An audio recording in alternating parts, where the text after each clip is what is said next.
I think the situation where we are is quite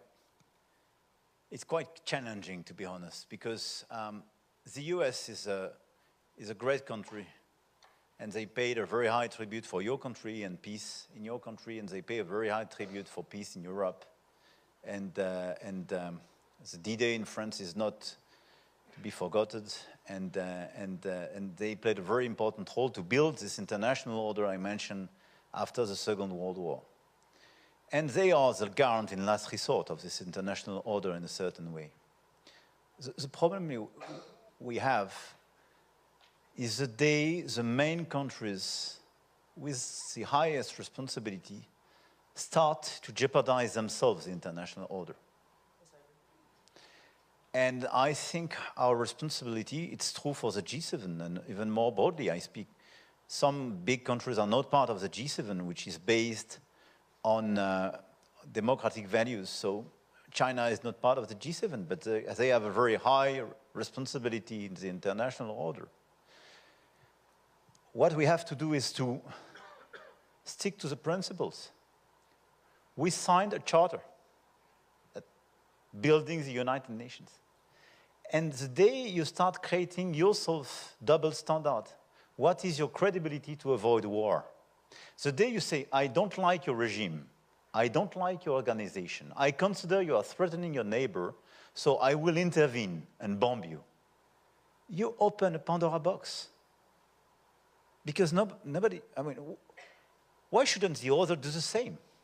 So this is why I really think that being compliant with international law does make sense for everybody. And this is why, if we go to Iran, we say, we do believe in international order and with the importance of negotiation. Iran is a very bad regime. No discussion about that. I disagree with them on a lot of topics. But I don't believe that we will fix the situation just by bombings or by military operations. Look at what happened with this type of operation in Iraq, in Afghanistan, in Libya. We never delivered. Never. Even after 20 years. So you have to respect the sovereignty of people. If people want to change a regime, they want to react, step up, they can do so. So now the situation is, what are our objectives? Number one, as soon as we can, ceasefire.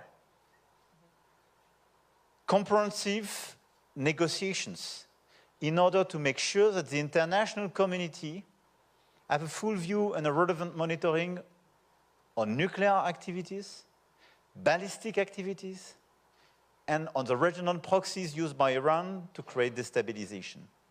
This comprehensive framework is the one to be built through negotiation, to empower United Nations agencies to make the following of a sustainable peace.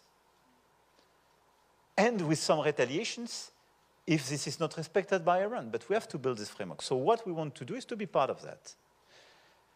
We have a specific topic which is clearly impacting your country, and more broadly, a lot of countries in the region, and de facto, given our interdependencies, the whole world is Hormuz Strait. Because a large majority of the oil and gas used in the region and in your country comes from that, through the Hormuz Strait. We want to reopen the Hormuz Strait.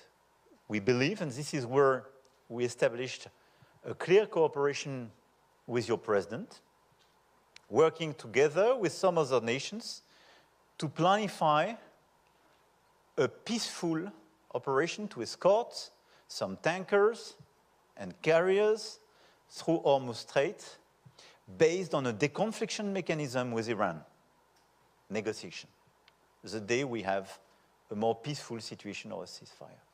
This is a very concrete action.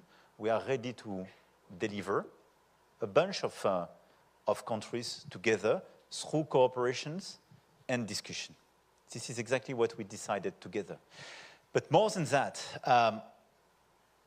I really believe that predictability, compliance with international law is the only way to build trust and to preserve peace. And this is what we want to do. And this is why when I speak about the bilateral relation, but the way you should look at France and Europe today, we are innovative like you are, attractive. We do believe in the next generation. We want to make much more things with you in innovation industry. We are creative as well, like you. In music, in cinema, etc. We want to do much more with you because we have this DNA in common between Korea and France. And together we do believe in the strength of negotiation, stability, and trust. It makes a lot of things. So let's do it. Thank you for your attention. Thank you.